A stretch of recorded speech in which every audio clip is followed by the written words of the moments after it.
We're reporting again from East Africa, where U.S. officials now warn that hundreds of thousands of children face death from starvation and thirst. This is just one fence line in what has become the largest refugee camp in the world. These people, most of them children, have survived an arduous journey that has lasted weeks and even months. They'd brought their families through the desert, carried the children, left those who died, and willed themselves through the pain of hunger. A quarter-inch of wire was all that stood between them and survival. How long have you been waiting outside this fence? She has been out of the fence for the last 4 days. They waited for admission into the overwhelmed Dadaab camp in Kenya. Abni Adan left Somalia on foot with 5 children 22 days ago. Did all of your children survive? No, 2 died. And what happened to those children? They died because there was no water, there was no food. The fence catches broken pieces of families.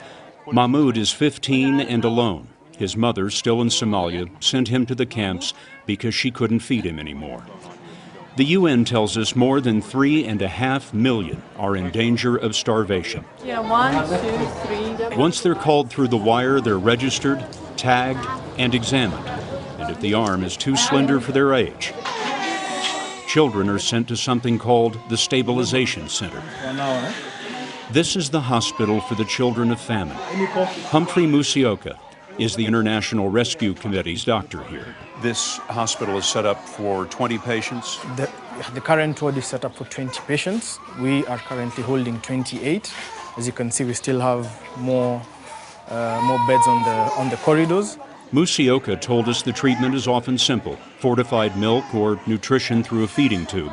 These children that we've seen in the hospital who look so critical, you can save them. Yes, we can.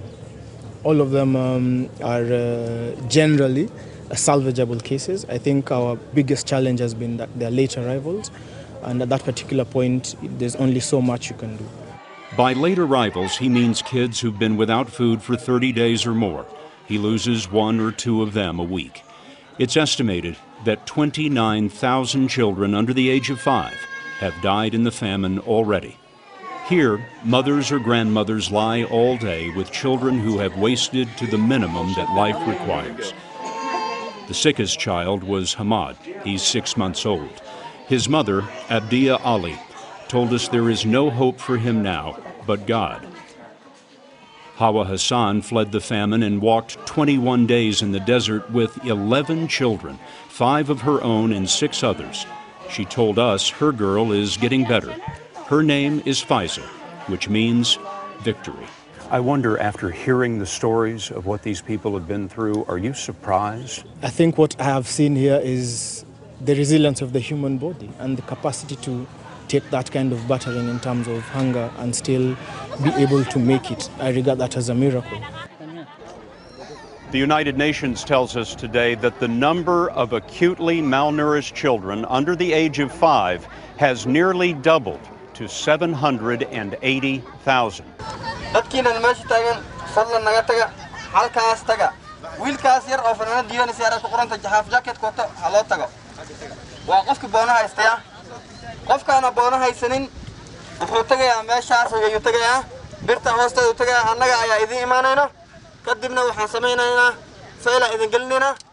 The daily arrival is between 300 to 400.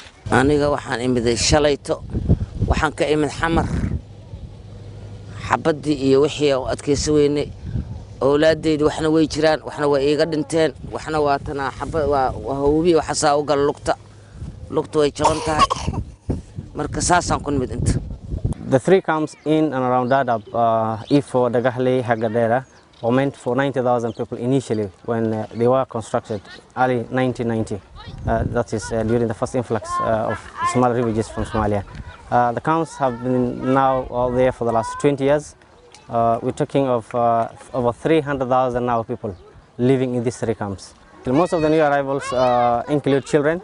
You'll find unaccompanied minors, persons with disabilities. أنا ود حجنا ما عند دور أتدوس عيتها الماء أنا كود فدنا سام قدين أن الماء عرورت عبود أود الجون وبمكن وصل دعي أسوي حقود عمشان قارت مركب نف بلا مجان بمكن سكسر قرحي مارتي كهر أنا لقطي قدع لا قف معي وحني أن قادين ومال اللي جبسدي يلون نبسدي وحين ضمبنا والهل وحي كنت أشتين أو إيجارين بهذا تدرس هذين لما بكار الإسارة اسمعي سقال سمار لما الإنجيل كيف قبت مركا؟ أنت حركة حرين عادي ويك الجديد مغارك المركا اللي جري أنت عرفت تجي على ساقط فرح تلمي عليه تبي عرفت على سوق هنا مركا تصل سوق هنا. Some are even traumatized because their family members have all been killed.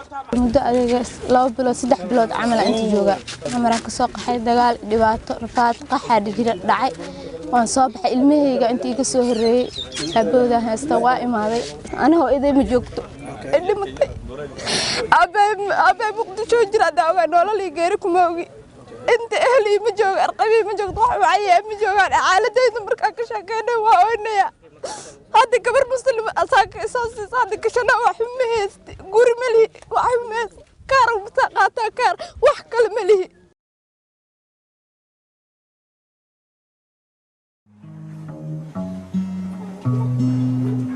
Mogadishu was a very beautiful town. Even the climate, even the population were very citizens. It has many things you can lose for your time. For example, clubs, big beach for enjoyment. I can't talk about Mogadishu, but now I'm very sorry. There is a civilian war, and everything is none. It's completely destroyed. Even the hotels, even the life. So this population, they come out for that reason. I was staying in Police Academy. I was one of the Hagen artists. Surely we are making concerts in the town, we are doing many things, and we are very happy in Mogadishu, but in the last, the civil war is done. So the town completely became with a gun. I remember, the crazy remember, that was, I have seen many people are dead and many people are wounded for the reason of these wars. So surely I try to come out. First I'm going to northeast, especially Galkayo town. I'm staying for at least 10 years. I was in Galkayo. I'm working with MSF Holland. And also I'm working one time for MDM Medicine the Mundo. What were you doing with MSF in Galkayo? I was supervisor of security. And when the two agencies which I'm working with them are going out from Puntland, I try to go out. Now I'm in Degahle refugee camp. And how is it here? Surely, even here, I get a peace, but I have no another life. Because, you know, the food which UN is giving us, it's not enough for us. It's very little. And also, even, they give us some like ugali and something like that, and it has not, you know, any sauce. And it is not easy to get a work. I tried to do something. I prepared a team of artists, but still we didn't get any hand from the UN. Just we live with a abyss.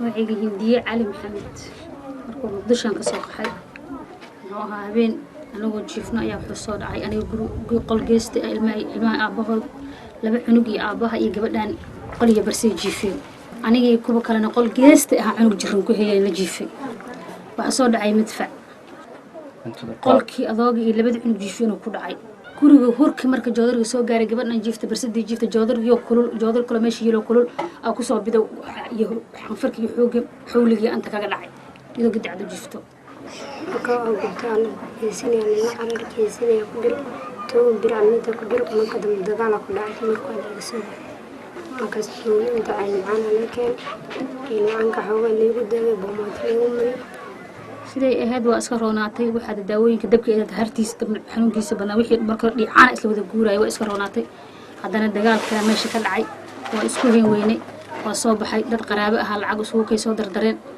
sidii baawur leeyu soo saaray safarka wallahi jidka aad ugu soo dhibtoonay oo muxuu ahay wadadii cadi iska noqotay cariiri iyo maalxuuna soo marsiiyeen oo isku rafaadno anagoo iska rafaadsan u nimid hadda meesha markaan nimid marka hadda meesha handaan nimid nabadgelyo horta waa iska haysanaa nabadgelyo hadda wax dhiba meesha nabadgelyadeeda aad u fiican tahay balse xagga dhaqaalihii iyo raashinka keer laga qaadanayay iyo waxaanan isku xamil weyn hospital lagu geeyo wax ka qaban karnaa jaabi afdari baa la kulmo wax ka qaban karnaa marka wuxuu yiri arrintan kugu dhacday seed kugu noqotay adigu dhibayo seed dhib kugu tahay seed dhib kugu tahay wax kama qabsan karo faa'iido ma mumkin inta dambayda ya mustaqbal ma haysto أنا عندك أروح إيه مسوي ديرن لكن هو شيء تلفون عندك وعيا وحنا ولا ليال وإن شاء الله كورة فاضسنها سيدا أملينا أنا نقول الدعوة كما أنا هيل أو دريال كذا نحو هاي شيء كراشين كما شدت خلق قاعدنا يعني وأقول في الله واعي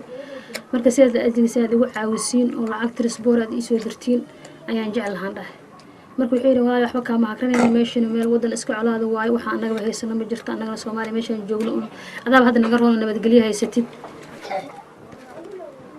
muddo waxaan joogaa maxay ahayd adiga 2 bilood iyo inta aan joogaa laakiin dhexda waxaan ku soo maqnaa bilaa dhexda ku soo jirnay rafaadaha iyo wax oo ma gaari la soo misal lug badan gaari aan la socon gaariga xoogaa naga halaabay Soomaaliya dhibaato fara badan ayay ku sugan tahay aniga hadda kula hadlay odagayga meel aan ku sheego ma aqaan goor maqrib ah anagoo halkaas fadhino oo odagii uu fadhi ilmaheen isdhex joogtaa qori noola soo galo guriga dhar xabadii dhacda ilaa irida ay goysay odagii dariishadu ka boodo wuu cararay anigi iyo labadaydu cunuga meesha ku soo harnay anagoo joogna subax walba nagula soo kalahay odagii ma aragteen war ma arkin geey qoriga baadkiisa geey silac isa xariir kumi haduu ilaahay subxaanahu wa ta'ala uu ku sii si ad wax ugu gadato male oo ama islaan uu kaaga soo qaado xornimo daro alaabteen adduunkeen wixii dhan waan ka soo qaxnay meeshaan aan hadda iska jiifanaa waa kana alxamdulillah halkana maanta aad baan ugu duruufeysanahay 3 laan ahay aniga kaar 3 laan haysta 2 cunug oo agoon baan haysta ilaahay siduu og yahay joodariga hadda aan ku seexdo dad baa iska habeenka xal aha ma seexanin kaneeca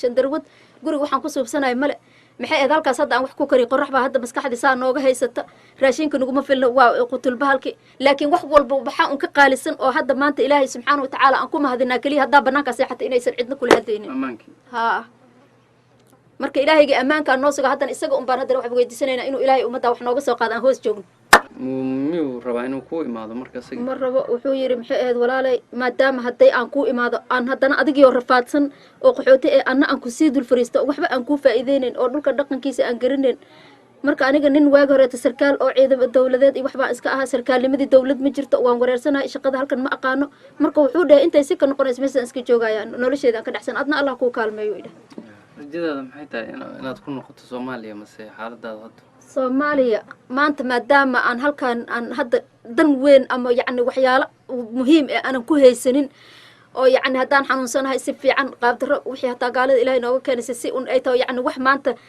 yacni si un ay tahay raashinka ay nagu filneen yacni duruuf ay nagu haysato oo dal iyo dibad waxba noogala soo diraynin oo halka masaakiin ma iska fadhi aan nahay haddana ilaa Soomaaliya ilaahay subxaanahu wa ta'ala waxba lama aha nabad sugnaata ay noqoto moogi Soomaaliya nii aan u hayo mal halkaas ay dhaanta no going back to Somalia halkaas ay dhaanta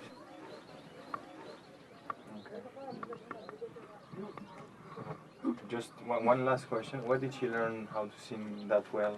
goorma muxuu yiri maxaad ka tirsanaan jirtay goormaad barato yiri inaad heesto maartay aniga ardaynimo soo maray dawladda dhacda ma ahan iskoolan dhiganay dugsiga 8aad oo Soomaaliya dhiganay nabad markaas ay burburto koox baad ka tirsaneed oo heesayaashii ubaxyadan waxaan kamid ahayn dadka maxay ahayd ardayda oo qamiisyada wax la baro oo heesaha la baro macallimiinta soo dhaweeyay oo waxaas nala baro wixii hadda maskaxba ma bahayna hadda qalbigeena gubto waxyaalo badan aan ka sii jirnay xabadaaba naga qaado qalbi male